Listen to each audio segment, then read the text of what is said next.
നമസ്തേ, ഞാൻ ഡോക്ടർ സുധാകരൻ നായർ. ഞാൻ സ്ഥിരമായി എൻ്റെ യൂട്യൂബ് ചാനലിൽ ആരോഗ്യ സംബന്ധമായ വിഷയങ്ങളെ അധികരിച്ച് ചെറിയ ചെറിയ പ്രഭാഷണങ്ങൾ വീഡിയോ രൂപത്തിൽ നടത്താറുണ്ട്. പൊതുജനങ്ങളുടെ അറിവിലേക്കും എന്നെ കാണാൻ വരുന്ന പേഷ്യൻസിന് വേണ്ടിയും പിന്നെ students, paramedical students, nursing students, മറ്റ് രാജ്യങ്ങളിൽ നിന്ന് വരുന്ന മെഡിക്കൽ സ്റ്റുഡൻസ്, അവർക്കൊക്കെ പ്രയോജനപ്പെടുന്ന രീതിയിലാണ് ഞാനിരുന്നത്. ഇന്ന് ഞാൻ ഇടാൻ പോണത് ന്യൂട്രീഷൻ ആൻഡ് ഹെൽത്ത്. എൻ്റെ അടുത്ത് 2-3 പേര് കമൻറ്റിലിട്ടിട്ടുണ്ട് ഹെൽത്തും ന്യൂട്രീഷനെ പറ്റിയിട്ടുണ്ട്. ന്യൂട്രീഷൻ ആൻഡ് ഹെൽത്ത് അല്ലെങ്കിൽ ഹെൽത്ത് ആൻഡ് ന്യൂട്രീഷൻ, ഇതിനെപ്പറ്റി ഇടാമെന്ന് വിചാരിച്ചു. ഇതിനകത്തുള്ള പല പോർഷൻസും ഞാൻ പ്രത്യേകം വീഡിയോയിൽ ഇട്ടിട്ടുണ്ട്. ഉദാഹരണത്തിന് വൈറ്റമിൻസിനെ പറ്റി ഇട്ടിട്ടുണ്ട്, പിന്നെ മിനറൽസിനെ പറ്റി ഇട്ടിട്ടുണ്ട്, ട്രേസ് എലിമെൻസിനെ പറ്റി ഇട്ടിട്ടുണ്ട്. അതുകൊണ്ട് ഇന്ന് ഞാൻ ന്യൂട്രീഷൻ ആൻഡ് ഹെൽത്തിനെ പറ്റി പൊതുവെ പറയാനാണ് ഉദ്ദേശിക്കുന്നത്. ഈ വീഡിയോ നിങ്ങൾക്ക് ഇഷ്ടപ്പെടുകയാണെങ്കിൽ ലൈക്ക് ചെയ്യുക, ഷെയർ ചെയ്യുക. ആദ്യമായി കാണുന്നവർ സബ്സ്ക്രൈബ് ചെയ്യുക. ആ സബ്സ്ക്രൈബിൻ്റെ അടുത്തൊരു ബട്ടണുണ്ട്, അത് ബെൽ ബട്ടൺ അമർത്തിയാൽ ഞാൻ പുതിയതായിട്ടിടുന്ന വീഡിയോ നിങ്ങൾക്ക് നോട്ടിഫിക്കേഷൻസ് ലഭിക്കും. അപ്പോൾ എന്താണ് ന്യൂട്രീഷൻ എന്ന് നമുക്ക് നോക്കാം. Nutrition and health. ന്യൂട്രീഷൻ എന്ന് പറയുന്നത് സയൻസ് ഓഫ് ഫുഡ്. നമ്മൾ ആഹാരത്തിനെ പറ്റിയുള്ള സ്റ്റഡി നടത്തുന്ന സയൻസ്, ഒരു ബ്രാഞ്ച് ഓഫ് സയൻസാണ് ന്യൂട്രീഷൻ. ന്യൂട്രിയൻ്റ് എന്ന് പറഞ്ഞാൽ നമ്മൾ കഴിക്കുന്ന ഫുഡ് ഫാക്ടർ, അതാണ് ന്യൂട്രിയൻ്റ്. അതുപോലെ കാർബോഹൈഡ്രേറ്റ്, പ്രോട്ടീൻ, അങ്ങനെയൊക്കെ ഉള്ളതിനാണ് ന്യൂട്രിയൻ്റ് എന്ന് പറയുന്നത്. ഈ കാർബോഹൈഡ്രേറ്റ്, പ്രോട്ടീൻ, ഫാറ്റ്സ് ഇതൊക്കെ യഥാർത്ഥത്തിൽ ഇപ്പോഴത്തെ അവസ്ഥയിൽ ഉള്ളതിനെപ്പറ്റി കണ്ടുപിടിച്ചത് 19-ാം നൂറ്റാണ്ടിലാണ്. 1950 ആയപ്പോഴാണ് എല്ലാ വൈറ്റമിൻസിനെ പറ്റിയും മിനറൽസിനെ പറ്റിയൊക്കെ ഉള്ളതിന് അറിവ് കിട്ടി. അപ്പം ന്യൂട്രീഷൻ എന്ന് പറയുന്നത് ഒരു പുതിയ ബ്രാഞ്ച് ഓഫ് മെഡിസിനാണ്. പണ്ട് ബ്രാഞ്ച് ഓഫ് സയൻസ് ആയിരുന്നു, ഇപ്പോഴാണ് ബ്രാഞ്ച് ഓഫ് മെഡിസിനായത്. അപ്പം നമ്മൾ മനുഷ്യൻ്റെ ശരീരത്തിന് 3 കാര്യങ്ങൾ വേണം. ഒന്ന്, നമുക്ക് പ്രവർത്തിക്കാനുള്ള എനർജി വേണം. നമ്മുടെ ശരീരം വളരാനുള്ള ബോഡി ബിൽഡിംഗ് വേണം. പിന്നെ സോഴ്സ് ഓഫ് എനർജി വേണം. പിന്നെ നമ്മുടെ ഓരോ സാധനങ്ങൾ, എൻസൈംസ്, ഹോർമോൺസിനൊക്കെ ഉൽപ്പാദിപ്പിക്കാനുള്ള പലതരത്തിലുള്ള കെമിക്കൽ സബ്സ്റ്റൻസ് വേണം. അപ്പോൾ മൊത്തത്തിൽ ഫുഡിനെ നമ്മൾ തിരിച്ചിരിക്കുന്നത് 2ആയിട്ട് തിരിക്കാം. ഒന്ന് ആനിമൽ ഫുഡ്, എന്നുവെച്ചാൽ non vegetarian food. 2 vegetarian food. അല്ലെങ്കിൽ അപ്പോൾ മനുഷ്യനെ കൊണ്ട് ഫുഡ് ഉണ്ടാക്കാൻ പറ്റും. ലോകത്ത് ഈ ഫുഡ് ഉണ്ടാക്കാൻ, അതായത് സൂര്യപ്രകാശത്തിൽ നിന്ന് ഫോട്ടോസിന്തസിസ് വഴി ഫുഡ് ഉണ്ടാക്കാൻ കഴിവുള്ള ഏക ജീവികൾ പ്ലാന്റ്സാണ്. പ്ലാന്റ്സിന് മാത്രമേ ഫുഡ് ഉണ്ടാക്കാൻ പറ്റൂ. ചിന്തിച്ച് നോക്കിയാൽ മനസ്സിലാകും. പശു, കാള, അങ്ങനെയൊക്കെയുള്ള മൃഗങ്ങൾ പുല്ല് തിന്ന് ജീവിക്കും. അപ്പോൾ ഏത് ജീവിയെ എടുത്താലും അത് വെജിറ്റേറിയൻ ഫുഡ് കഴിക്കും. സിംഹം, കടുവ അങ്ങനെയൊക്കെ ഉള്ളത് ആനിമൽ ഫുഡ് കഴിച്ച് ജീവിക്കും, മറ്റ് മൃഗങ്ങളെ കൊന്നു തിന്നുന്നു. അപ്പോൾ ആ മൃഗം പ്ലാന്റാണ്. അപ്പോൾ ഒറിജിനൽ സോഴ്സ് ഓഫ് ഫുഡ് എന്ന് പറയുന്നത് പ്ലാന്റ്സാണ്. അത് പ്ലാന്റ്സ് കഴിക്കുന്ന, ആനിമൽസിനെ കഴിക്കുന്ന നമ്മൾ നോൺ വെജിറ്റേറിയൻ ആവും, അത്രയും. ഇനി കെമിക്കൽ പരമായിട്ട് നമ്മൾ ഫുഡിനെ പലതരം ക്ലാസിഫൈ ചെയ്തിട്ടുണ്ട്. ഉദാഹരണം, protein, fats, carbohydrates, vitamins, minerals and trace elements, ഇങ്ങനെയാണ് തിരിച്ചിരിക്കുന്നത്. ഇനി ഫങ്ഷൻ അനുസരിച്ചും ഫുഡിനെ 3ആയിട്ട് തിരിച്ചിരിക്കും. ഒന്ന്, energy yielding food. 2, body building. Energy yield എന്ന് പറഞ്ഞാൽ നമുക്ക് ശരീരത്തിന് പ്രവർത്തിക്കാൻ ആവശ്യമായ, അവയവങ്ങൾക്ക് പ്രവർത്തിക്കാൻ ആവശ്യമായ ഊർജ്ജം കിട്ടുന്നു energy, carbohydrate, fat. Body building, protein. പിന്നെ പ്രൊട്ടക്റ്റീവ്, നമ്മുടെ ശരീരം പ്രൊട്ടക്റ്റ് ചെയ്യാനാണ്. ഫാറ്റ് കൊണ്ട് പ്രൊട്ടക്റ്റ് ചെയ്യാൻ പറ്റും. നമ്മുടെ ഹാർട്ട്, ലങ്സ്, നമ്മുടെ ഇൻഡസ്ട്രി, അതൊക്കെ പ്രൊട്ടക്റ്റ് ചെയ്യുന്നത് ഫാറ്റി ടിഷ്യൂ. പിന്നെ ഇതിനെയൊക്കെ നമ്മൾ മാക്രോ ന്യൂട്രിയൻസ് എന്ന് പറയും.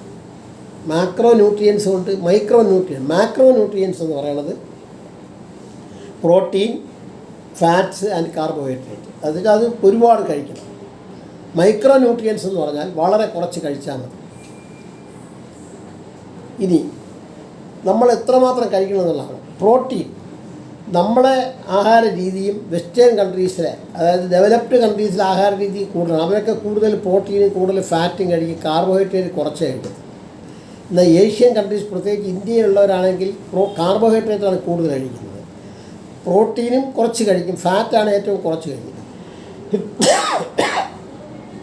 അപ്പോൾ നമുക്ക് നോക്കാം. പ്രോട്ടീൻ നോർമലായിട്ട് വേണ്ടത് പ്രോട്ടീൻ നമ്മൾ കഴിക്കുന്ന ആഹാരത്തിൻ്റെ 10 തൊട്ട് 15% വേണം. ഫാറ്റ്സ് 15 തൊട്ട് 30% വരെ വേണം. കാർബോഹൈഡ്രേറ്റ് 50 തൊട്ട് 80% വരെ റേഞ്ചുണ്ട്. അപ്പോൾ ഫാറ്റ് കൂടുതൽ കഴിക്കുമ്പോൾ ടേസ്റ്റ് കൂടും. പ്രോട്ടീൻ കൂടുതൽ കഴിക്കുമ്പം അതും നല്ല ആഹാരമാണെന്ന് നമ്മൾ പറയും. ഇനി മൈക്രോ ന്യൂട്രിയൻസ് ആണെങ്കിൽ വളരെ കുറച്ച് മതി, വൈറ്റമിൻസും മിനറൽസും. ഇനി നമ്മുടെ ശരീരത്തിലെ പ്രോട്ടീൻസിന് നമ്മുടെ ശരീരത്തിലെ നമുക്ക് ആദ്യം പ്രോട്ടീൻസിനെ പറ്റി എടുക്കാം. പ്രോട്ടീൻസ് 20% ബോഡി വെയ്റ്റ് പ്രോട്ടീനാണ്. നമ്മുടെ ശരീരത്തിൻ്റെ 20% മാംസ്യമാണ്. ഈ കാർബോഹൈഡ്രേറ്റ്, ഫാറ്റ്, പ്രോട്ടീൻ തമ്മിലുള്ള ഒരു എസെൻഷ്യൽ വ്യത്യാസം കെമിക്കലായിട്ട് നോക്കിയാൽ പ്രോട്ടീനകത്ത് മാത്രമേ നൈട്രജൻ. ഉദാഹരണം, പ്രോട്ടീനകത്ത് കാർബൺ ഉണ്ട്, ഹൈഡ്രജൻ ഉണ്ട്, ഓക്സിജൻ ഉണ്ട്, നൈട്രജൻ ഉണ്ട്, സൾഫർ ഉണ്ട്. മറ്റേതൊന്നും ഈ നൈട്രജൻ ഇല്ല. നൈട്രജൻ ഉള്ളതാണ് പ്രോട്ടീൻ.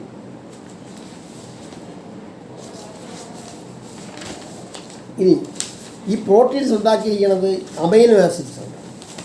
അമൈനോ ആസിഡ്സിന് 2 തരത്തിലുണ്ട്. ഒന്ന് എസെൻഷ്യൽ അമൈനോ ആസിഡ്സും 2 നോൺ എസെൻഷ്യൽ അമൈനോ ആസിഡ്സും. ഈ എസെൻഷ്യൽ അമൈനോ ആസിഡ്സ് നമ്മൾ ഫുഡിൽ കൂടെ തന്നെ സപ്ലൈ ചെയ്യണം, നമ്മുടെ ശരീരത്തിന് ഉണ്ടാക്കാൻ പറ്റും. നോൺ എസെൻഷ്യൽ അമൈനോ ആസിഡ് നമ്മളെ ബോഡിക്ക് ഉണ്ടാക്കാൻ പറ്റും.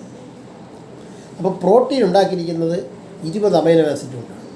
അതിൽ 9 എണ്ണമാണ് എസെൻഷ്യൽ അമൈനോ ആസിഡ്സ്. 20 അമൈനോ ആസിഡിൽ 9 എണ്ണം എസെൻഷ്യൽ ഏതൊക്കെയാണെന്ന് നോക്കാം. ഒന്ന് leucine, isoleucine, lysine, methionine, phenyl alanine, valine, threonine, tryptophan and histidine. ഈ 9 എണ്ണമാണ് ഇതാണ് 20 എണ്ണത്തിൽ 9 എണ്ണമാണ് എസെൻഷ്യൽ അമൈനോ ആസിഡ്സ്. അതായത് അത് നമ്മൾ വെളിയിൽ നിന്ന് സപ്ലൈ ഉള്ള ഫുഡ് ശരീരത്തിന് ഉണ്ടാക്കാൻ പറ്റത്തില്ല. ബാക്കിയുള്ളതെല്ലാം നോൺ എസെൻഷ്യലാണ്. Arginine, asparaginic acid, serine, glutamic acid, proline, glycine തുടങ്ങിയതെല്ലാം നോൺ എസെൻഷ്യൽ. അത് നമ്മുടെ ആഹാരത്തിൽ നമ്മളെ ശരീരത്തിന് ഉണ്ടാക്കും.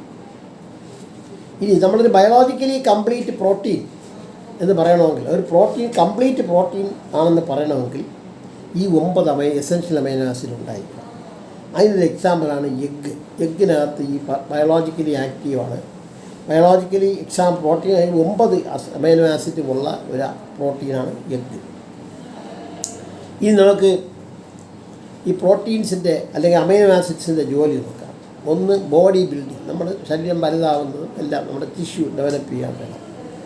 പിന്നെ നമ്മുടെ ശരീരത്തിലെ ചില ടിഷ്യൂസ് കൂടെ അത് റീപ്ലേസ് ചെയ്യും. അപ്പോൾ repair body tissue. 3, osmotic pressure maintain ചെയ്യുന്നത് പ്രോട്ടീൻസാണ്. പിന്നെ നമ്മുടെ ശരീരത്തിൽ ആൻറ്റിബോഡീസ് ഉണ്ട്, ഹോർമോൺസ് ഉണ്ട്, എൻസൈംസ് ഉണ്ട്. അതെല്ലാം ഉൽപ്പാദിപ്പിക്കണമെങ്കിൽ പിന്നീട് പ്രോട്ടീൻ വേണം. പിന്നെ ക്ലോട്ടിങ് ഫാക്ടർ, നമ്മളെ ബ്ലഡ് ക്ലോട്ട് ചെയ്യാൻ 12 ഫാക്ടർ വേണം. അതിനകത്ത് ആ ഫാക്ടേഴ്സ് എല്ലാം ഉണ്ടാക്കുന്ന പ്രോട്ടീൻ. പിന്നെ നമ്മുടെ കാർബോഹൈഡ്രേറ്റാണ് നമുക്ക് മെയിനായിട്ട് സോഴ്സ് ഓഫ് എനർജി. അത് കഴിഞ്ഞാൽ ഫാറ്റ്. ഈ കാർബോഹൈഡ്രേറ്റും ഫാറ്റും ഇല്ലെങ്കിൽ പിന്നെ ഇവിടുന്ന് എനർജി എവിടെ നിന്ന് കിട്ടും? ഞാൻ ഇന്നാൾ സ്റ്റാർവേഷനെ പറ്റി ഒരു വീഡിയോ ഇട്ടത്, അതിനകത്ത് പറഞ്ഞു. ആദ്യം കാർബോഹൈഡ്രേറ്റിൻ്റെ റിസർവ് ഗ്ലൈക്കജനാണ്. അതൊരു 500 ഗ്രാം ഗ്ലൈക്കജനെ ഒരാളുടെ ലിവറിൽ സ്റ്റോർ ചെയ്തിട്ടുണ്ട്, ലിവറിലെ മസിലുമായിട്ട്. അതിന് 3-4 ദിവസം കഴിഞ്ഞാൽ പിന്നെ ആ ഗ്ലൈക്കജൻ തീർന്നു പോകും. പിന്നെ ഫാറ്റാണ് യൂട്ടിലൈസ്. ഫാറ്റ് തീർന്ന് എല്ലും തോലുമായി കഴിഞ്ഞാൽ പിന്നെ എന്ത് ചെയ്യും? മാംസം തന്നെ എടുക്കും. അപ്പം source of energy, 1 gram protein 4 kilo calorie energy കൊടുക്കാൻ കഴിയും. ഇനി ഇവിടെ നിന്നൊക്കെയാണ് നമുക്ക് ഈ പ്രോട്ടീൻ കിട്ടുന്നത്. ഒന്ന്, ആനിമൽസ് ഇതാണെങ്കിൽ നമുക്ക് ഏറ്റവും കോമൺ ആയിട്ട് കിട്ടുന്നത് മിൽക്ക്, എല്ലാവർക്കും കഴിക്കാൻ പറ്റുന്നതാണ്. പിന്നെ മീറ്റ്, അതിന് കുറച്ചുകൂടെ പൈസയാകും. ഫിഷ്, അത് കുറച്ചുകൂടെ ചീപ്പാണ്. പിന്നെ മുട്ട, അത് എല്ലാവർക്കും കഴിക്കാൻ പറ്റും. ചീസ്, പിന്നെ കോഴി, ചിക്കൻ, അങ്ങനെയൊക്കെ ഉള്ളത്. അപ്പം അതായത് പാല്, മുട്ട, മത്സ്യം. ഇതാണ് നമ്മൾ കഴിക്കുന്ന പ്രധാനപ്പെട്ട പ്രോട്ടീൻ. ഇത് നോൺ വെജിറ്റേറിയൻ. വെജിറ്റേറിയൻസ് ആണെങ്കിൽ പയർവർഗ്ഗങ്ങളുടെ പ്രോട്ടീൻ ഉണ്ട്, ഇഷ്ടംപോലെ പ്രോട്ടീൻ ഉണ്ട്. നമ്മൾ കഴിക്കുന്ന സീരിയൽസ്, അതായത് ചോറ്, നെല്ല്, ഗോതമ്പ്, അങ്ങനെയൊക്കെയുള്ള serials.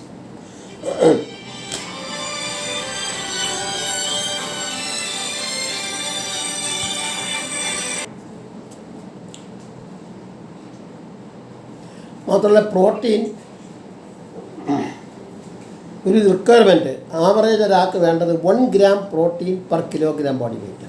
1 gram per kilogram body weight. അപ്പോൾ 60 കിലോ വെയിറ്റുള്ള ഒരാൾ 60 ഗ്രാം പ്രോട്ടീനെങ്കിലും മിനിമം കഴിക്കണം.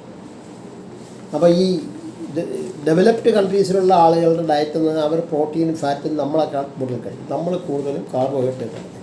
ഇത്രയാണ് പ്രോട്ടീനെ പറ്റി പറയുന്നത്. ഇനി നമ്മൾ ഒരു കാര്യം കൂടെ മനസ്സിലാക്കാം. നമ്മൾ വിചാരിക്കും വെജിറ്റേറിയൻ ഫുഡിൽ നിന്ന് ഒട്ടും പ്രോട്ടീൻ ഇല്ല. ഏതിലൊക്കെയാണ് പ്രോട്ടീൻ കൂടുതലായിട്ടുള്ളത് ജസ്റ്റ് ഒന്ന് അറിഞ്ഞിരിക്കാൻ വേണ്ടി. മിൽക്ക്, പാലിൽ നമ്മൾ വിചാരിക്കുന്ന അത്ര പ്രോട്ടീൻ ഇല്ല. അതിനകത്ത് കൂടുതൽ കൊഴുപ്പാണ്.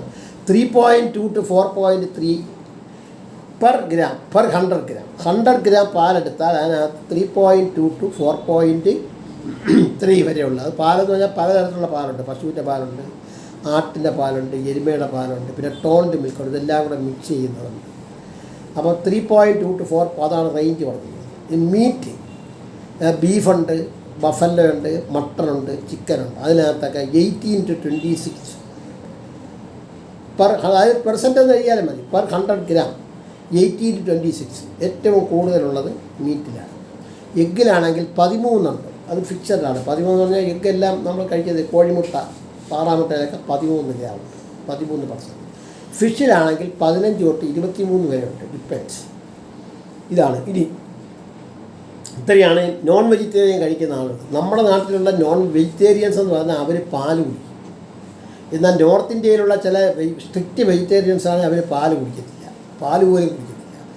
പിന്നെ ബംഗാളിലൊക്കെ ഉള്ളതാണെങ്കിൽ ബ്രാഹ്മിൺസ് ഫിഷ് കഴിക്കും. അവർ വെജിറ്റേറിയനാണ്, പക്ഷേ ഫിഷ് കഴിക്കും. അതുകൊണ്ട് മിക്സഡ് ഡയറ്റാണ് ഇന്ത്യയിലുള്ള ആവറേജ് എല്ലാവരും കഴിക്കുന്നത്. മിക്സഡ് ഡയറ്റാണ്. അതായത് പാലും മുട്ടയും കഴിക്കും, ഇറച്ചി മാത്രം ചിലർ കഴിക്കത്തില്ല. ഇനി പ്ലാന്റ് വർഗത്തിൽ, അതായത് വെജിറ്റേറിയൻ ഫുഡിൽ സീരിയൽസ് എന്ന് വെച്ചാൽ അരി, ഗോതമ്പ്, ചോളം അങ്ങനെയൊക്കെ ഉള്ളതിൽ 6 തൊട്ട് 13% വരെ ഉണ്ട്. പൾസസിൽ 21 to 28 ഉണ്ട്. അതായത് മീറ്റിലുള്ളതിനേക്കാൾ കൂടുതൽ പ്രോട്ടീൻ ഈ പയറുവർഗ്ഗങ്ങളിലുണ്ടെന്നുള്ളതാണ് പരമമായ സത്യം. വെജിറ്റബിൾസ്, നമ്മൾ കഴിക്കുന്ന വെജിറ്റബിൾസ്, അതായത് ഈ കിഴങ്ങ് വർഗ്ഗങ്ങളല്ലാത്ത വെജിറ്റബിൾസ് 1 to 4% ഉണ്ട്. ഫ്രൂട്ട്സ് 1 to 3% ഉണ്ട്. നട്ട്സ്, കാഷ്യൂ നട്ട്, ഗ്രൗണ്ട് നട്ട് അങ്ങനെയൊക്കെയുള്ള നട്ട്സിൽ 4.5 to 29 വരെ ഉണ്ട്. സോയാബീൻസാണ് ഏറ്റവും കൂടുതൽ പ്രോട്ടീൻ ഉള്ളത്. 43.2% ഉണ്ട് സോയാബീൻ. അപ്പം വെജിറ്റേറിയൻകാർക്കും പ്രോട്ടീൻ കിട്ടും. പിന്നെ വേറൊരു ചെറിയ കുഴപ്പമുള്ളതെന്ന് വെച്ചാൽ വെജിറ്റേറിയൻ പ്രോട്ടീനകത്ത് ചില എസൻഷ്യൽ അമൈനോ ആസിഡ്സ് കാണത്തില്ല. ഉദാഹരണത്തിന് സീരിയൽസ് അരി, ഇപ്പോൾ അരിയും ഗോതമ്പും ഒക്കെ മാത്രം കഴിക്കുന്ന ആളുകൾക്ക് ലൈസീനും ത്രിയോണിനും എന്ന് പറയുന്ന അമൈനോ ആസിഡ് അതിനകത്ത് കാണത്തില്ല. അത് എസൻഷ്യൽ അമൈനോ ആസിഡ്. പക്ഷേ അതിന് പകരം അവർ പൾസസ് പയറുവർഗ്ഗങ്ങളൂടെ കഴിച്ചാൽ പയറുവർഗ്ഗങ്ങളിൽ അതുണ്ട്. പക്ഷേ പയറുവർഗ്ഗങ്ങളിൽ മെത്തിയോണിനാണ് ഇല്ലാത്തത്. പക്ഷേ മെത്തിയോണിൻ മറ്റേതിനകത്തുണ്ട്. അപ്പം ഈ വെജിറ്റേറിയൻകാർ കഴിക്കുമ്പോൾ പയറുവർഗ്ഗം കൂടെ കഴിക്കണം. പിന്നെ ഇപ്പോൾ റൈസ്, ദാല്, നോർത്ത് ഇന്ത്യക്കാരുടെ ഒരു സ്ഥിരം ഫുഡാണ് റൈസ്, ദാല്. അത് പയറുവർഗ്ഗമാണ്. അപ്പോൾ അത് ഒരു കംപ്ലീറ്റാണ്. അങ്ങനെ കഴിക്കാം. അപ്പോൾ നമ്മൾ പുട്ട് കഴിക്കുന്നു. പുട്ടിൻ്റെ കൂടെ പരിപ്പ്, പയറും പപ്പടവും കൂടെ കഴിക്കും ചിലയാണ്. പുട്ട്, പയർ, പപ്പടം. അപ്പോൾ കാർബോഹൈഡ്രേറ്റ് ഉണ്ട്, പ്രോട്ടീനുണ്ട്, ഫാറ്റുണ്ട്. പിന്നീട് അങ്ങനെ വെജിറ്റേറിയൻ കഴിച്ചാൽ എല്ലാം കിട്ടും. ദോശ എന്ന് പറയും, ദോശ, ഇഡ്ഡലി, അതിനകത്ത് ഉഴുന്നുണ്ട്. അപ്പോൾ ഉഴുന്നുള്ള സാധനത്തിൽ നല്ല ഹൈ പ്രോട്ടീനുണ്ട്. അതുപോലെ ദോശയും സാമ്പാറും, അല്ലെങ്കിൽ ഇഡ്ഡലി സാമ്പാറും കഴിക്കുമ്പോൾ അതിനകത്ത് എല്ലാം ഉണ്ട്. വെജിറ്റബിൾസും ഉണ്ട്, വെജിറ്റേറിയൻ ഉണ്ട്, പ്രോട്ടീനുണ്ട്, കാർബോഹൈഡ്രേറ്റ്, പ്രോട്ടീൻ എല്ലാം അതിനകത്ത്. ഇത്രയാണ് എനിക്ക് പ്രോട്ടീനെ പറ്റി പറയാനുള്ളത്. ഇനി നമുക്ക് ഫാറ്റിനെ പറ്റി പറയാം. കൊഴുപ്പ്. ഈ ഫാറ്റ് എന്ന് പറഞ്ഞാൽ സോളിഡ് ആയിട്ടുള്ള 20 ഡിഗ്രി ടെമ്പറേച്ചറിൽ സോളിഡ് ആയിട്ടിരിക്കുന്നത് നമ്മൾ കൊഴുപ്പെന്നും, 20 ഡിഗ്രി അല്ലെങ്കിൽ റൂം ടെമ്പറേച്ചറിൽ ലിക്വിഡ് ആയിട്ടിരിക്കുന്നതിന് ഓയിലെന്നും പറയും. മനസ്സിലായല്ലോ? അപ്പം പ്രോട്ടീൻ 3 ഇല്ല. ഈ ഫാറ്റ് 3 തരത്തിലുണ്ട്. Simple lipids, example triglycerides. Cholesterol, triglycerides കേട്ടോ. ട്രൈഗ്ലിസറൈഡ്സ് ആണ് സിമ്പിൾ. ലൈപ്പിഡ് എന്ന് പറഞ്ഞാലും ഫാറ്റ് എന്നാണ്. ഫാറ്റിൻ്റെ വേറൊരു പേരാണ് ലൈപ്പിഡ്. കാമ്പൗണ്ട് ലൈപ്പിഡ്സ് എന്ന് പറഞ്ഞാൽ ഫോസ്ഫോലിപ്പിഡ്സ്. ഡിറൈവ്ഡ് ലൈപ്പിഡ്സ് എന്ന് പറയുന്നത് അതിന് എക്സാമ്പിൾ കൊളസ്ട്രോൾ. അപ്പോൾ നമ്മുടെ ബോഡിക്ക് കൊളസ്ട്രോളും ട്രൈഗ്ലിസറൈഡ്സും ഉത്പാദിപ്പിക്കാൻ ഉള്ള കഴിവുണ്ട്.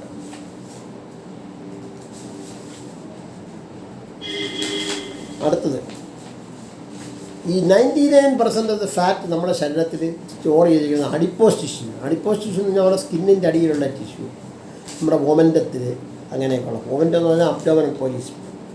അത് ട്രൈഗ്ലിസറൈഡ്സ് ആയിട്ടാണ് ചെയ്യുന്നത്. 99% ഇതും അഡിപ്പോസ് ടിഷ്യൂലുള്ളത് ട്രൈഗ്ലിസറൈഡ്സ്. ഈ അഡിപ്പോസ് ടിഷ്യൂ എന്ന് പറയുന്നത് നമ്മുടെ ശരീരത്തിൻ്റെ 10 to 15% ബോഡി വെയ്റ്റ് ഉണ്ട്. 1 kilogram ഓഫ് അഡിപ്പോസ് ടിഷ്യൂ എന്ന് പറയുന്നത് 7700 കിലോ കാലറി എനർജി സപ്ലൈ. അപ്പം ഞാൻ നേരത്തെ ഫാസ്റ്റിങ്ങിൻ്റെ കാര്യം പറഞ്ഞു. അപ്പോൾ നമ്മുടെ ശരീരത്തിൽ അഡിപ്പോസ് ടിഷ്യൂ ഉണ്ട് 7700 കലോറി 1 ഗ്രാം. 1 kilogram ഓഫ് അഡിപ്പോ, അതിനേക്കാൾ ഒരുപാട് അഡിപ്പോസ് ടിഷ്യൂ കാണും. ഭയങ്കര കുടവണ്ടിയൊക്കെ ഉള്ള ആളുകൾക്ക് അതിനേക്കാൾ കൂടുതൽ കാണും. അപ്പോൾ കുറച്ച് ദിവസം പട്ടിണി കിടന്നാലും കുഴപ്പം വരത്തില്ല. ഇനി ഫാറ്റി ആസിഡ്സ് ഉണ്ട്. അതായത് ഫാറ്റിനെ ഹൈഡ്രോളിസ് ചെയ്യുമ്പോഴാണ് ഫാറ്റി ആസിഡ്സ് ഉണ്ടാവുന്നത്. ഫാറ്റി ആസിഡ്സും ഗ്ലിസറോളും ഉണ്ട്. ഈ ഫാറ്റി ആസിഡ്സും ഗ്ലിസറോളും ഉണ്ടാകും. ഈ ഫാറ്റി ആസിഡിന് 2 തരത്തിലുണ്ട്. സാച്ചുറേറ്റഡ് ഫാറ്റും ഉണ്ട്, അൺസാച്ചുറേറ്റഡും ഉണ്ട്. സാച്ചുറേറ്റഡിന് example linoleic acid. Unsaturated example palmitic ആസിഡും സ്റ്റിയറിക് ആസിഡും. ഇനി അൺസാച്ചുറേറ്റഡ് തന്നെ മോണോ സാച്ചുറേറ്റഡ് ഉണ്ട്, പോളി അൺസാച്ചുറേറ്റഡ് ഉണ്ട്. Mono unsaturated example oleic acid, poly unsaturated example linoleic acid. പിന്നെ ഈ ഓയിൽ, വെജിറ്റബിൾസ് ഓയിലെല്ലാം പോളി അൺസാച്ചുറേറ്റഡ് ആണ്. കോക്കനട്ട് ഓയിൽ, പാം ഓയിലൊക്കെ സാച്ചുറേറ്റഡ് ഫാറ്റി ആസിഡ് കൂടുതലുണ്ട്. അതിനെപ്പറ്റി ഞാൻ തർക്കിക്കാൻ വരുന്നില്ല. സത്യമായിട്ട് പറഞ്ഞാൽ കോക്കനട്ട് ഓയിലിൽ സാച്ചുറേറ്റഡ് ഫാറ്റി ആസിഡ് കൂടുതലാണ്. അതുപോലെ പാം ഓയിൽ. ഇനി എസൻഷ്യൽ ഫാറ്റി ആസിഡ് എന്ന് പറയുന്നത് ലിനോളിക് ആസിഡാണ്. പിന്നെ ഈ ഫാറ്റിൽ തന്നെ നമുക്ക് 2 ആയിട്ട് തിരിച്ചിട്ടുണ്ട്. വിസിബിൾ ഫാറ്റും ഇൻവിസിബിൾ ഫാറ്റും.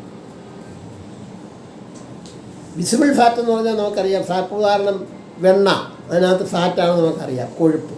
എന്നാൽ നമ്മൾ കഴിക്കുന്ന സീരിയലിനും എല്ലാത്തിനും കൊഴുപ്പിൻ്റെ അംശമുണ്ട്. അപ്പോൾ അതാണ് ഇൻവിസിബിൾ ഫാറ്റ്.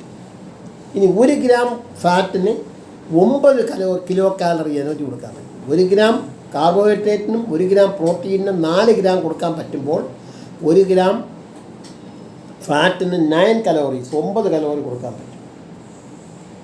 അപ്പോൾ കാർബോഹൈഡ്രേറ്റിൻ്റെ ഫങ്ഷൻ ഫാറ്റിൻ്റെ മെയിൻ ജോലി എന്ന് പറയുന്നത് അതായത് നമ്മൾ ആഹാരം കഴിക്കാതിരിക്കുന്ന സമയത്ത് നമ്മുടെ ബോഡി ഗ്ലൂക്കോസ് തീർന്നു പോയാൽ, ഗ്ലൈക്കജൻ സ്റ്റോറേജ് തീർന്നു പോയാൽ, ഇപ്പോൾ ഡയബറ്റീസ് പേഷ്യൻ്റൊക്കെ ചിലപ്പോൾ ഇൻസുലിൻ്റെ ഭയങ്കര അഭാവത്തിൽ അവർക്ക് കീറ്റോസ് വരും. അതായത് അവർക്ക് ഷുഗർ ഉപയോഗിക്കാൻ പറ്റത്തില്ല, കാര്യം അവരുടെ ശരീരത്തിൽ ഇൻസുലിൻ തികയുന്നില്ല. അപ്പോൾ അങ്ങനെ ഇപ്പോൾ അവരുടെ ഫാറ്റ് എടുത്ത് ഉപയോഗിക്കും.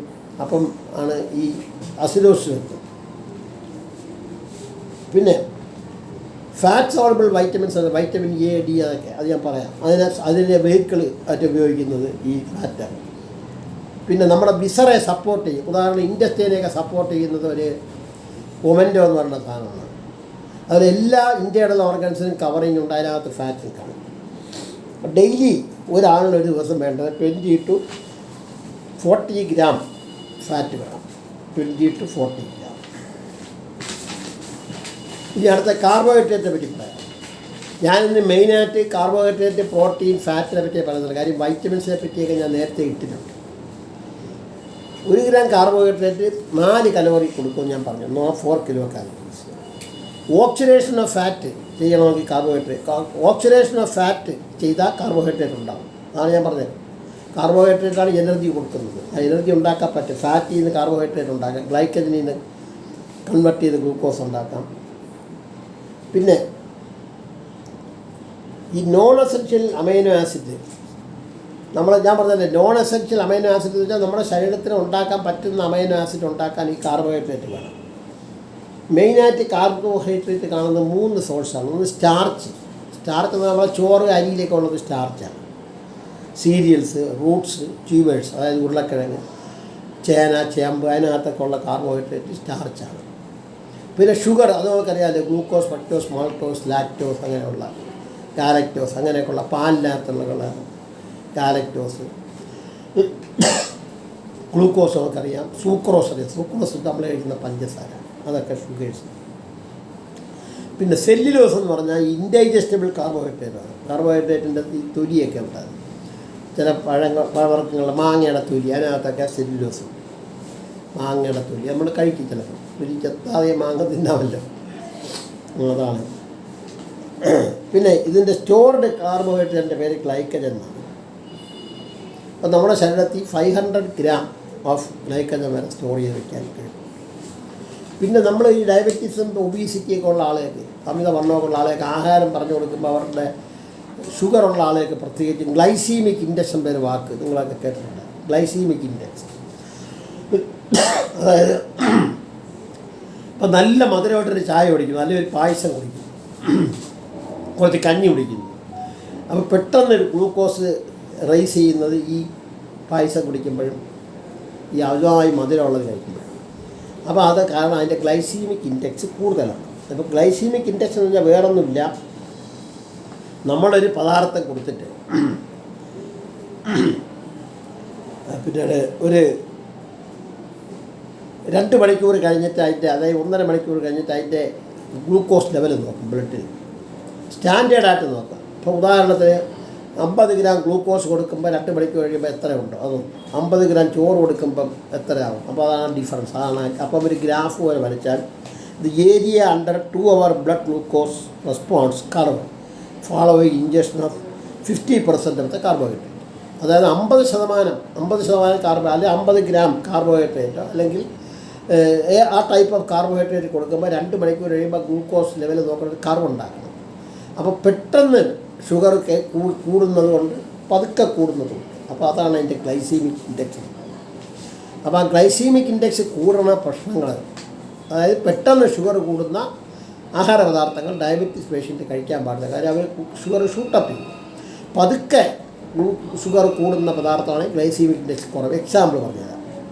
ഉദാഹരണം 55 താഴെയാണെങ്കിൽ ഫ്രൂട്ട്സ്, വെജിറ്റബിൾസ്, ഫ്രൂട്ട്സിലെല്ലാം മധുരം കാണും. ഇപ്പോൾ ആപ്പിൾ മധുരം കാണും, വെജിറ്റബിൾസ് മധുരം കാണും. അത് ഗ്ലൈസീമിക് ഇൻഡെക്സ് 50 കുറവാണ്, ഫ്രൂട്ട്സ് ആൻഡ് വെജിറ്റബിൾസ്. ഇനി 50-നും 69-നും ഇടയ്ക്കാണെങ്കിൽ, അതായത് 55, 56-നും 69-നും ഇടയ്ക്കാണെങ്കിൽ സൂക്രോസ് എന്ന് വെച്ചാൽ പഞ്ചസാര, 56 തൊട്ട് 69 വരെയാണ് ഗ്ലൈസീമിക് ഇൻഡെക്സ്. അപ്പോൾ പെട്ടെന്ന് ഷുഗർ അങ്ങ് ഷൂട്ടപ്പ് ചെയ്യും. അതുപോലെ ഈ വൈറ്റ് റൈസ്, ഈ ബസുമതി റൈസ് ഉണ്ടല്ലോ, ബിരിയാണിയുടെ റൈസ്, അത് കഴിച്ചാലും ഷുഗർ വർക്കും. ഇനി അതിനേക്കാൾ കൂടുതൽ 70-ന് മുകളിലോട്ടുള്ളത് കോൺഫ്ലേക്സ്, ബേക്ക്ഡ് പൊട്ടറ്റോ പുഴുങ്ങിയത്, പൊട്ടറ്റോ വെച്ചാൽ ഉരുളക്കിഴങ്ങ് പുഴുങ്ങിയത് കഴിച്ചാൽ പെട്ടെന്ന് ഷുഗർ. അതുപോലെ ചില വൈറ്റ് റൈസ്, പിന്നെ വൈറ്റ് ബ്രെഡ്, സിറപ്പ് ഈ ബേസുള്ള ഫുഡ്, അതൊക്കെ കഴിച്ചാൽ ഗ്ലൈസീമിക് ഇൻഡെക്സ്. അപ്പോൾ ഗ്ലൈസീമിക് ഇൻഡെക്സ് കുറഞ്ഞ ആഹാരം മാത്രമേ ഈ ഷുഗറുള്ള ആളുകൾ കഴിക്കാവുന്നത്.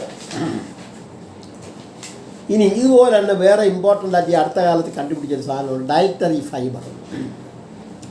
ഡയറ്ററി ഫൈബർ എന്ന് പറഞ്ഞാൽ നമ്മൾ പ്ലാന്റിൻ്റെ സാധനം കഴിക്കുമ്പോൾ നമ്മുടെ സ്മാൾ ഇൻഡസ്ട്രിയിൽ ചെറുകുടലിൽ ദഹിക്കാൻ പറ്റാത്തതും അബ്സോർബ് ചെയ്യാൻ പറ്റാത്തതുമായ സാധനങ്ങളാണ് ഫൈബർ എന്ന് പറയുന്നത്. ഇപ്പോൾ ഫൈബർ റിച്ച് ഫുഡ് കഴിക്കണം എന്നുള്ളതാണ് ഇപ്പോഴും ഒരു ഡിക്റ്റം. ഇപ്പോൾ വെസ്റ്റേൺ കൺട്രീസിലുള്ള ആളുകൾ റിഫൈൻഡ് ഫുഡാണ് കഴിക്കുന്നത്, ബ്രെഡ് അങ്ങനെയുള്ള കൊച്ച അവർക്കാണ് ഈ ക്യാൻസർ ഇൻഡസ്ട്രിയിലൊക്കെ വരാനുള്ള സാധ്യത, കോളൻ ക്യാൻസർ, ഒരുപാട് അസുഖങ്ങളൊക്കെ വരാനുള്ള സാധ്യത, കോൺസ്റ്റിപ്പേഷൻ അങ്ങനെയൊക്കെ ഉണ്ട്. അപ്പം ഈ എന്താണ് ഈ ഫൈബർ എന്ന് പറഞ്ഞാൽ remnant of the edible part of the plant. അതായത് ഇപ്പോൾ അമരയ്ക്ക നമ്മളെടുത്തു, നമ്മൾ അമരയ്ക്കയുടെ ആ തൊലി അങ്ങ് തുപ്പിക്കളയും, അല്ലെങ്കിൽ വെണ്ടയ്ക്കല്ല, ഇപ്പം വെള്ളരിക്ക അതിൻ്റെ തൊലി നമ്മൾ കഴിക്കത്തില്ല, അത് തുപ്പിക്കളയും. അങ്ങനെ പല സാധനങ്ങളുണ്ട്. അപ്പോൾ അതിൻ്റെ കഴിക്കാൻ പറ്റാത്ത, അത് കഴിച്ചാലും ഡൈജസ്റ്റ് ചെയ്യത്തില്ല. ഇപ്പോൾ അമരയ്ക്ക മൊത്തത്തിൽ നമ്മൾ കഴിച്ചു, അപ്പോൾ അമരയ്ക്കകത്തുള്ള സാധനം മാത്രമേ ഡൈജസ്റ്റ് ചെയ്യുള്ളൂ, അതിൻ്റെ തൊലി ഡൈജസ്റ്റ് ചെയ്യത്തില്ല. അത് സ്മാൾ ഇൻഡസ്ട്രിയിൽ നിന്ന് അബ്സോർവ് ചെയ്യത്തുമില്ല, അത് നേരെ ലാർജ് ഇൻഡസ്ട്രിയിൽ പോയി വൻകുടലിൽ പോയി അവിടെ ഫെർമെൻറ്റ് ചെയ്യും, ഗ്യാസ് ഫോം ചെയ്യും. അങ്ങനെയുള്ളതിനാണ് ഈ ഫൈബർ എന്ന് പറയുന്നത്. എക്സാമ്പിൾ പോളിസാക്കറൈഡ്സ്, ഒളിഗോസാക്കറൈഡ്സ് ഒക്കെയാണ്. അപ്പോൾ അതുകൊണ്ടുള്ള പ്രയോജനങ്ങൾ എന്തൊക്കെയാണ്? ഒന്ന്, സ്റ്റൂൾ സോഫ്റ്റനിങ്. കാര്യം ലാർജ് ഇൻഡസ്ട്രിയിൽ ചെല്ലുമ്പോൾ ബൾക്ക് ഉണ്ടാവാനായിട്ട് പെട്ടെന്ന് മലം പോകാൻ എളുപ്പമാണ്. ഈ ഫൈബർ റിച്ച് ഫുഡ് കഴിച്ചാൽ പെട്ടെന്ന് മലം പോകാൻ സാധ്യതയുണ്ട്, എളുപ്പമാണ്. 2, കാർബോഹൈഡ്രേറ്റുകൾ അല്ലാത്ത ഷുഗറിൻ്റെയൊക്കെ അബ്സോർഷൻ കുറയ്ക്കും, കൊളസ്ട്രോൾ കുറയ്ക്കും. പിന്നീട് ഇതൊക്കെയാണ് അതിൻ്റെ പ്രത്യേകത.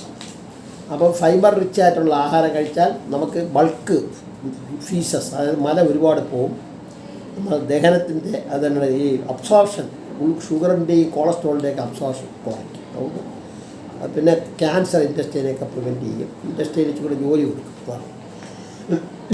ഇതാണ് പ്രോക്സിമൽ പ്രിൻസിപ്പിൾസ് ഓഫ് ഡയറ്റ് എന്നാണ്. കാർബോഹൈഡ്രേറ്റ്, പ്രോട്ടീൻ, ഫാറ്റ്സ്, ഈ ഡയറ്ററി ഫൈബേഴ്സ്. ഈ അടുത്ത് എനിക്ക് ജസ്റ്റ് ഒന്ന് പരാമർശിക്കാനുള്ള വൈറ്റമിൻസിനെ പറ്റിയാണ്. നമുക്കറിയാം വൈറ്റമിൻസിനെ പറ്റി ഞാൻ ഇട്ടിട്ടുണ്ട്. 2 തരത്തിലുള്ള വൈറ്റമിൻസ് ഉണ്ട്. ഒന്ന് ഫാറ്റ് സോളബിൾ വൈറ്റമിൻസും 2 water soluble vitamins. Fat soluble vitamins നമ്മളെ ശരീരത്തിൽ സ്റ്റോർ ചെയ്യാൻ പറ്റും. വാട്ടർ സോളബിൾ വൈറ്റമിൻസ് എല്ലാ ദിവസവും നമ്മൾ കഴിക്കണം, അത് സ്റ്റോർ ചെയ്തില്ല. എക്സാമ്പിൾ വൈറ്റമിൻ എ, നമുക്കറിയാം vitamin A, vitamin D, vitamin E, vitamin K, ഇത്രയാണ് ഫാറ്റ് സോളബിൾ. ഇതിൻ്റെയൊക്കെ അസുഖങ്ങളെ പറ്റിയും ഇതിൻ്റെ ഡെഫിഷ്യൻസിയുള്ള അസുഖങ്ങളൊക്കെ നിങ്ങൾക്കറിയാം. അതൊക്കെ കൊച്ചു ക്ലാസ്സിൽ വൈറ്റമിൻ എ ഉണ്ട്, ഡെഫിഷ്യൻസി ഉണ്ട്, നൈറ്റ് ബ്ലൈൻഡ്നെസ് ഉണ്ടാവും. വൈറ്റമിൻ ഡി ഉണ്ട്, റിക്കറ്റ്സ് ഉണ്ടാവും. വൈറ്റമിൻ ഇ ആണെങ്കിൽ സ്റ്റെറിലിറ്റി ഉണ്ടാവും. വൈറ്റമിൻ കെയുടെ അഭാവം കൊണ്ട് ബ്ലീഡിങ് ഉണ്ടാകും പറയാം. പിന്നെ അടുത്തത് water soluble vitamins B complex ആണ്. ഞാൻ ഡീറ്റെയിൽസിലോട്ട് പോകുന്നില്ല. B1 പേര് തയാമിനാണ്, അതിൻ്റെ ഡെഫിഷ്യൻസി ഉണ്ട്, മെറിമറി വരും. B2 പേര് റൈബോഫ്ലേവിനാണ്, ആംഗുലാർ സ്റ്റെമറ്റൈറ്റിസ് അതിൻ്റെ ഡെഫിഷ്യൻസി ഉണ്ട്. മൂന്നാമത്തത് നയാസിനാണ്, അല്ലെങ്കിൽ നിക്കോട്ടിനിക് ആസിഡ്, അതിൻ്റെ അഭാവം കൊണ്ട് പെല്ലഗ്ര വരും. പെല്ലഗ്ര എന്ന് പറഞ്ഞാൽ dermatitis, diarrhoea and dementia, 3 D ആണ്. ഡെർമറ്റൈറ്റിസ് വെച്ചാൽ തൊലിപ്പുറത്തൊക്കെ എങ്ങനെ വരിക, ഡയറിയ എന്ന് വെച്ചാൽ വയറിളക്കം, ഡിമെൻഷ്യ എന്ന് വെച്ചാൽ ഓർമ്മക്കുറവ്, ഇത് 3 D വരുന്നതാണ്. പിന്നെ pantothenic acid, folic acid. Folic acid എന്ന് പറഞ്ഞാൽ അറിയാം, ഗർഭിണിയൊക്കെ നമ്മൾ കൊടുക്കും, കുട്ടിൻ്റെ വളർച്ചയ്ക്കൊക്കെ ആവശ്യമാണ്. അനീമിയ, ഫോളിക് ആസിഡിൻ്റെ കുറവ് കൊണ്ട് അനീമിയ വരും, മെഗലോബ്ലാസ്റ്റിക് അനീമിയ. പിന്നെ B12, വൈറ്റമിൻ B12 വളരെ അത്യാവശ്യമാണ് നമ്മുടെ ഞരമ്പുകളുടെയൊക്കെ വളർച്ചയ്ക്കും. പിന്നെ അതിൻ്റെ അഭാവം കൊണ്ട് പെർണീഷ്യസ് അനീമിയ വരാൻ സാധ്യത. പിന്നെ വൈറ്റമിൻ സി, സ്കർവി വരും. പണ്ട് കപ്പലിലൊക്കെ ഉള്ള ആളുകൾക്ക് ഈ അവർ കൊണ്ടുപോകുന്ന ഫ്രൂട്ട്സൊക്കെ തീർന്നു കഴിയുമ്പോൾ അവർക്ക് സ്കർവി വരുമായിരുന്നു. പിന്നെ മിനറൽസ്, ഇതൊക്കെയാണ് ഈ ഡീറ്റെയിൽസ് ഞാൻ ആൾറെഡി എൻ്റെ വീഡിയോയിൽ ഇട്ടിട്ടുണ്ട്. മിനറൽസ് എന്ന് പറയുന്നത് calcium, phosphorus, sodium, potassium, magnesium, അതൊക്കെയാണ്. അയൺ, അയഡിൻ, ഇതൊക്കെയാണ്. ഫ്ലൂറിൻ, ഇതൊക്കെയാണ്. ഇതിൻ്റെയൊക്കെ അഭാവം കൊണ്ട്, അയഡിൻ്റെ കുറവ് കൊണ്ട് നമുക്ക് അനീമിയ വരാം, അയഡിൻ്റെ കുറവ് കൊണ്ട് ഗോയിറ്റർ വരാം. അങ്ങനെ ഓരോന്നും പറഞ്ഞിട്ടുണ്ട്. ഇനി അടുത്ത ട്രേസ് എലിമെൻറ്റ്സ് ഉണ്ട്. Selenium, molybdenum, copper, chromium, cobalt, ഇതൊക്കെ വളരെ കുറച്ച് അളവിൽ വരും. ഞാൻ ഒരുപാട് നീട്ടുന്നില്ല. ഇത്രയാണ് എനിക്ക് ഡയറ്റ് ആൻഡ് ഹെൽത്തിനെ പറ്റി പറയാനുള്ളത്. അപ്പം ഇതിനകത്ത് പല കാര്യങ്ങളും ഞാൻ ആൾറെഡി വീഡിയോയിൽ ഇട്ടതാണ്. ഇതിനകത്തുള്ള 75% കാര്യം നിങ്ങൾക്കെല്ലാം അറിയാവുന്ന കാര്യമാണ്. ഈ ഡയബറ്റീസ് ഉള്ളവർക്കും ഒബീസ് ഉള്ളവർക്കും എണ്ണം കുറയ്ക്കാനുള്ള ഡയറ്റൊക്കെ നമ്മൾ പ്രിസ്ക്രൈബ് ചെയ്യുമ്പോൾ ഈ ഇതിൻ്റെ പ്രിൻസിപ്പിൾസ് എല്ലാം ഓർമ്മിക്കണം. അപ്പം നമ്മളെല്ലാം ജീവിക്കുന്നത് 3 നേരം ആഹാരം കഴിക്കാൻ വേണ്ടിയാണ്, അതിനു വേണ്ടിയാണ് നമ്മൾ ജീവിക്കുന്നത് തന്നെ. അപ്പോൾ ശരിയായ രീതിയിൽ പോഷകസമൃദ്ധമായ ആഹാരങ്ങൾ കഴിച്ചാൽ നമുക്ക് ഒരുപാട് രോഗപ്രതിരോധ ശക്തി കൂടുകയും പല രോഗങ്ങളെ ചെറുത്ത് നിൽക്കാനും നമ്മുടെ ഇമ്മ്യൂണിറ്റി വർദ്ധിക്കുകയൊക്കെ ചെയ്യും. നമ്മൾ അമിതമായി വണ്ണം വയ്ക്കാതെ, ഷുഗറൊന്നും വരാതെ ഈ പറഞ്ഞ ആഹാരങ്ങളൊക്കെ കൃത്യമായിട്ട് എല്ലാ പോഷകാംശങ്ങളുള്ള ആഹാരങ്ങൾ കഴിച്ചാൽ നമുക്ക് ആരോഗ്യപരമായിട്ട് ഇരിക്കാം. ഇത്രയാണ് എനിക്ക് ഡയറ്റ് ആൻഡ് ഹെൽത്തിനെ പറ്റി, അല്ലെങ്കിൽ ഹെൽത്ത് ആൻഡ് ഡയറ്റിനെ പറ്റി പറയാനുള്ളത്. ഈ വീഡിയോ ഇഷ്ടപ്പെടുകയാണെങ്കിൽ ലൈക്ക് ചെയ്യുക. ആദ്യമായി കാണുന്ന ആളുകൾ സബ്സ്ക്രൈബ് ചെയ്യുക. Thank you.